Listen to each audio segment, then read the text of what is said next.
Hey, I did a pretty bad job of explaining this in the actual video, so I just want to get it out of the way first that, I already made a video about Kingdom Hearts 1.5, and if you want to see that, link in the description, icon stuff.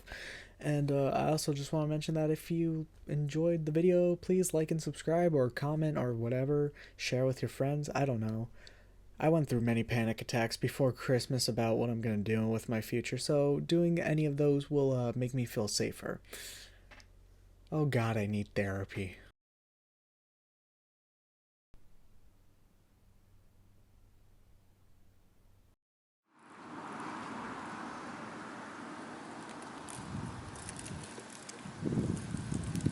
I think I like when it rains. You told me to go to the light.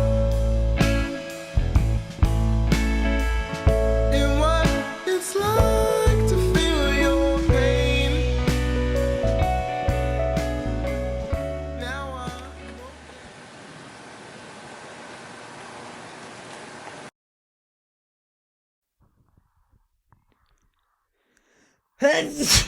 Shit. Kingdom Hearts is guilty. What is it guilty of? Being so fucking cringe. Kingdom Hearts 1 is pretty alright. Chain of Memories is so forgettable that even Kingdom Hearts forgot about it. And 358 had a decent character arc. But now we've reached 2.5. And everything goes to shit. Yeah, even that one. So I made a mistake. I decided that the story was too complicated, so I just barely talked about it. Yeah, no, it's Kingdom Hearts. You can't do that. you broke the rules! You broke the rules! God damn it, God damn it! Alright, brief summary of these three. Sorry, a summary including the seeds for the other games. Now we arrive at the story of 2.5. Oh, by the way, I'll be talking about all games in each category instead of doing what I did in my 1.5 vid. Let's first talk about Kingdom Hearts 2's story. Or, as I like to call it, the original sin. This is where we get the formal introduction of Organization 13. These guys are now the overarching villains of the entire series, and holy fuck. Pop quiz, there's a line in Kingdom Hearts 3 where Sora says this. This is the part where you spout some mumbo-jumbo and disappear, right? I think this is a good description of Organization 13, but for what game?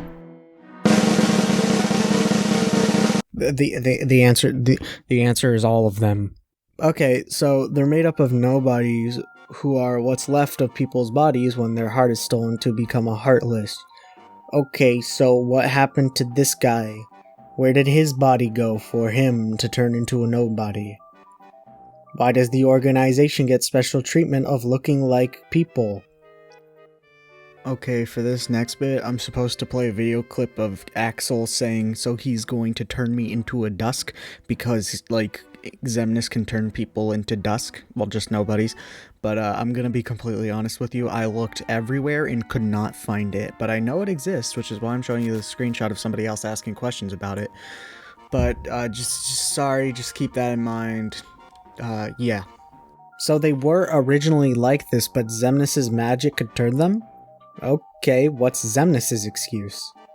What's Ansem's excuse for looking human? Either way, what is their plan?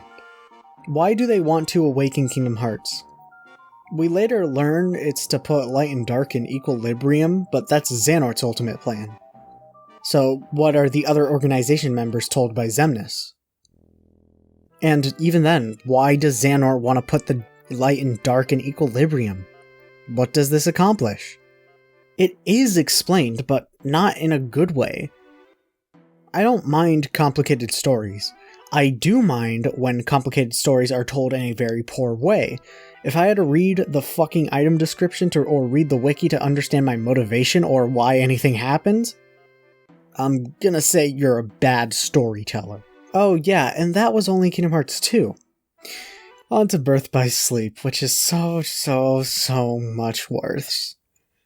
So we have bad storytelling times 3, because there are 3 different playthroughs. Yay! Honestly, I don't want to talk about this game too much, because there is a really good video talking about what a fuck up this game is by Bloody Biscuits, a professional Kingdom Hearts 2 speedrunner. So, I'll just summarize the problem by saying it complicates and contradicts itself more unnecessarily. As well as contradicting itself, it also contradicts Kingdom Hearts 2 in almost every game. And it also devalues the Keyblade, which was such a cool weapon. Because of Birth by Sleep, it makes it seem like anybody could get a Keyblade and that they don't have to be chosen by it. And then there... oh, there's this guy. This is the least important story in the entire franchise, which is a pretty impressive feat considering the fucking mobile game is necessary to the overarching plot. Fucking garbage. It's another game that tries to kinda sorta maybe retell Kingdom Hearts 1. The entire plot is to simply just have everyone finally figure out what the fuck happened in Chain of Memories, and also that the Birth by Sleep trio needs saving. The Disney gang managed to create a simulation of the first game by downloading data from a physical on-paper notebook.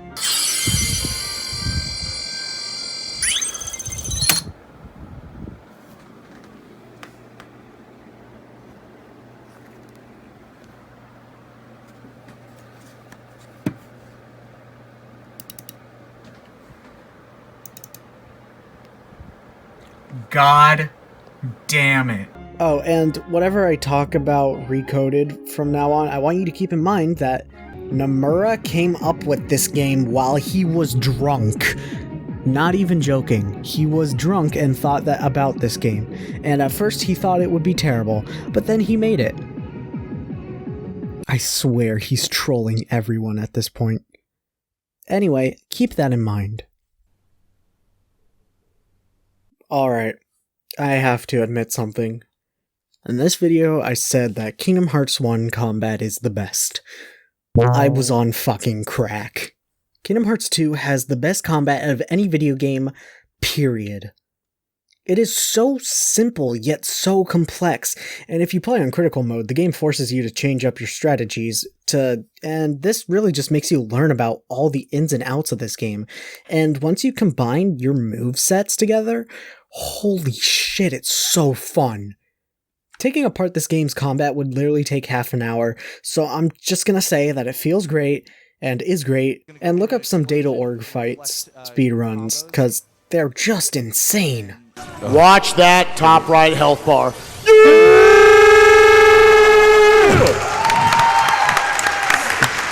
Unbelievable, man. It's like 4.5, 5 bars just gone in a second.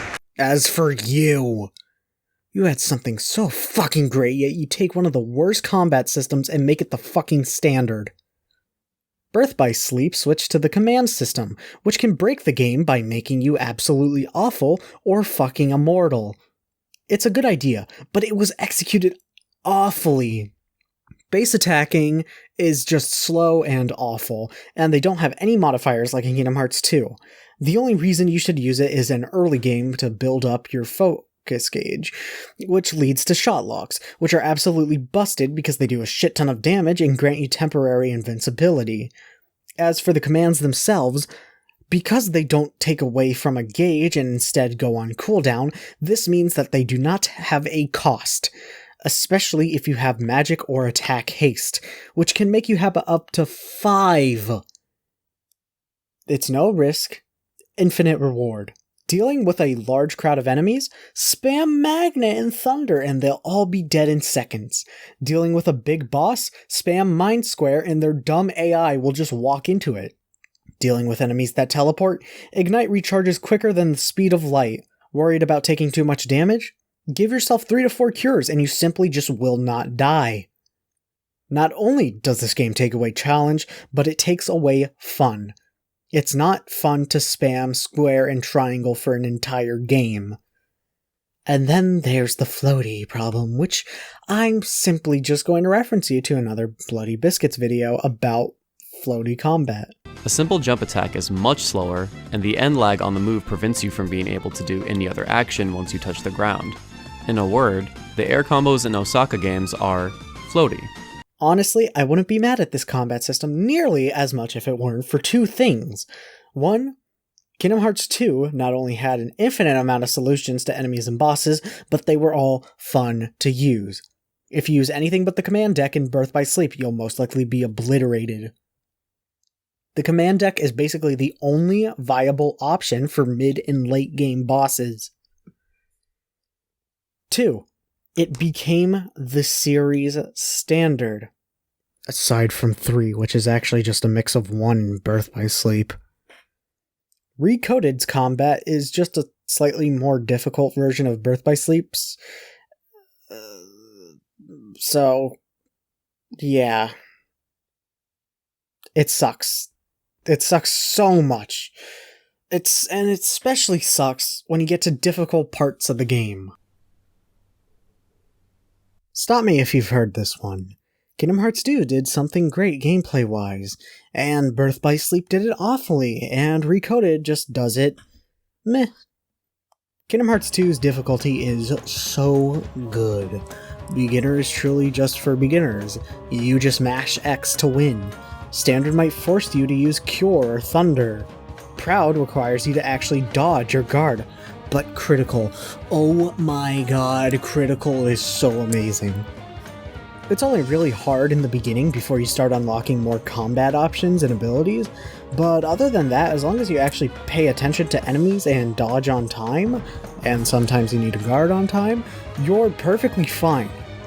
I seriously do think you should take on harder difficulties in games. It will better your skills as a gamer. As for you, I already explained how easy it is to break the combat, so it kind of applies to all difficulties. Mash square, occasionally press triangle.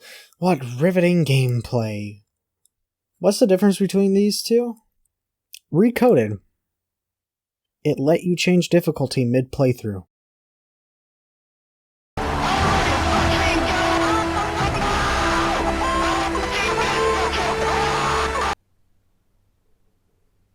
So the bosses are just...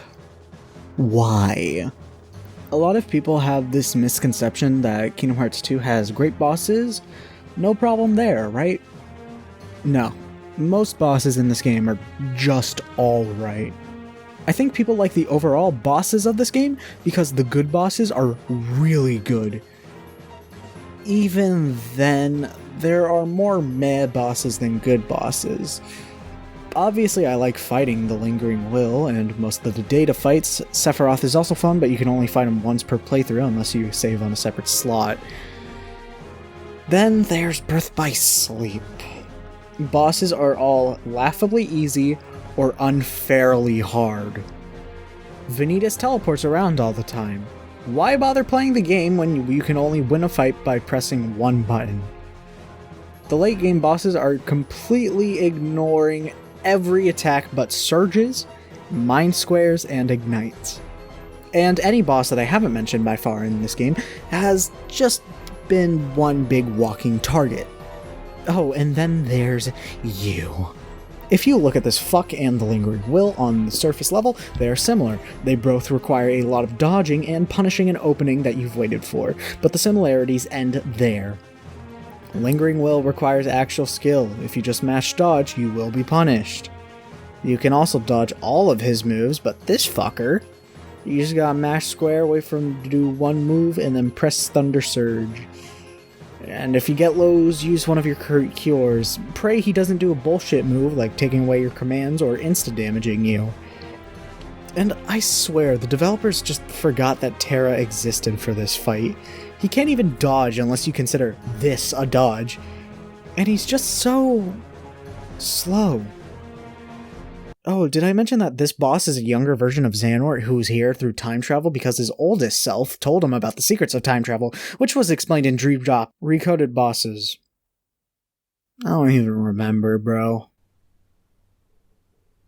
I don't have a problem with level design here, and surprisingly, Recoded has the best here. Kingdom Hearts 2 and Birth by Sleep have the standard Kingdom Hearts level design. Nothing really special happens with these games in terms of level design, but Recoded allows you to replay the worlds. Best game. Alright, can I admit something here? I lied about the bosses of Recoded. I was just struggling whether to mention level design or bosses while talking about this, because you can't really talk about one without the other. Recoded does this unique thing where most of the bosses are done in a completely different gameplay style than the Kingdom Hearts norm. Guard Armor is a side-scroller, Trickmaster is an on-rails shooter, Hades is a turn-based RPG, Jafar requires you to stun Iago before harming Jafar, and the remaining 3 bosses are just typical Kingdom Hearts, but the fact that there's so much variety is a double-edged sword. Some of these are good and some ain't, you know how it is. But hey, no matter how mediocre it gets, I'm still jamming. The music is good. No surprise there. The only track I'm specifically going to shout out is the 13th Reflection from Kingdom Hearts 2. It's a banger.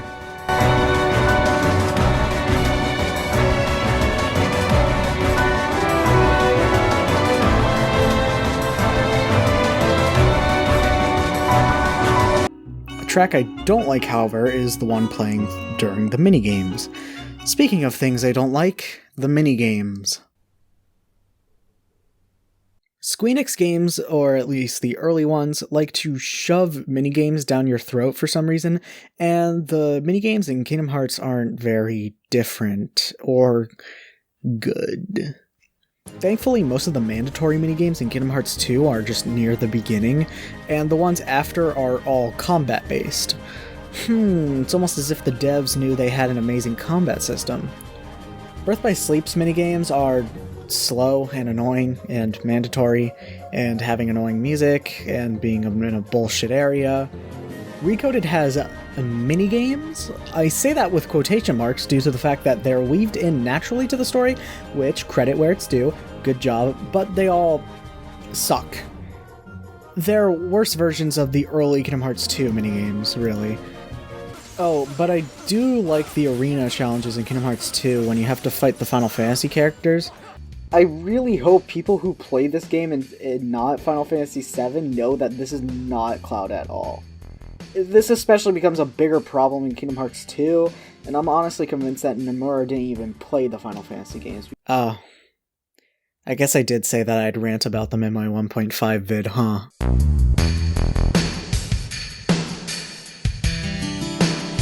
Okay, it's time to talk about this.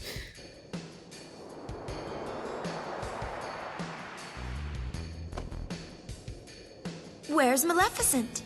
What the fuck is this? Why are they weird fairies? Ain't Sephiroth the one who's supposed to be the dark part of Cloud's heart? Did Cloud tell you that?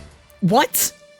No, that's not how it works at all. Cloud and Sephiroth are completely different people. Sephiroth was a person that Cloud looked up to, and then he had a mental breakdown and killed Cloud's friends and parents. The only Final Fantasy character I feel acts like themselves is Cypher, Sid, and Zack.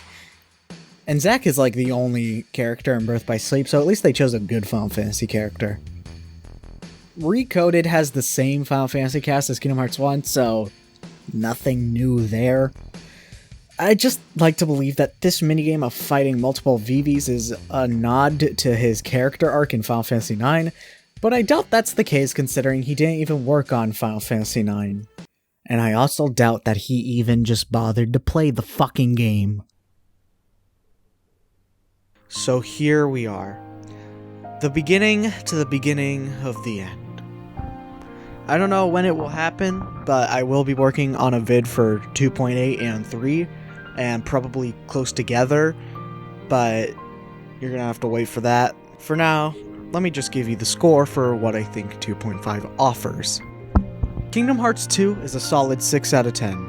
It definitely has problems with the shit that Nomura put work into, but damn, if anything gameplay related is bad, then I know you're lying, because it's so fucking amazing. The music also slaps, so that kind of bumps it up from a 5 to a 6.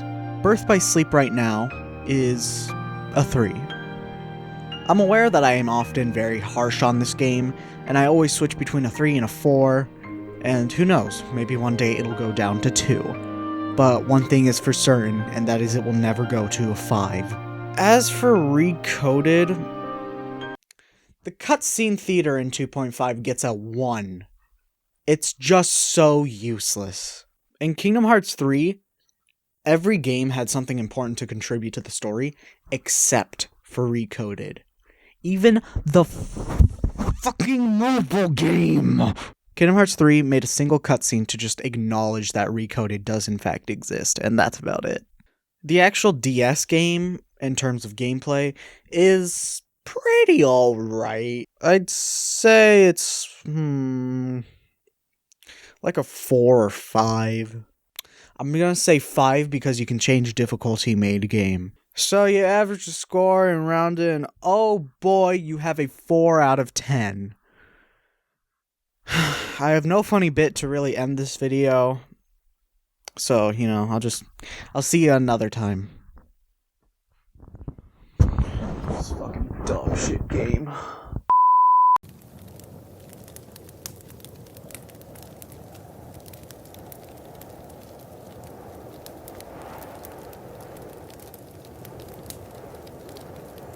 Excuse me. Do you know where this individual is?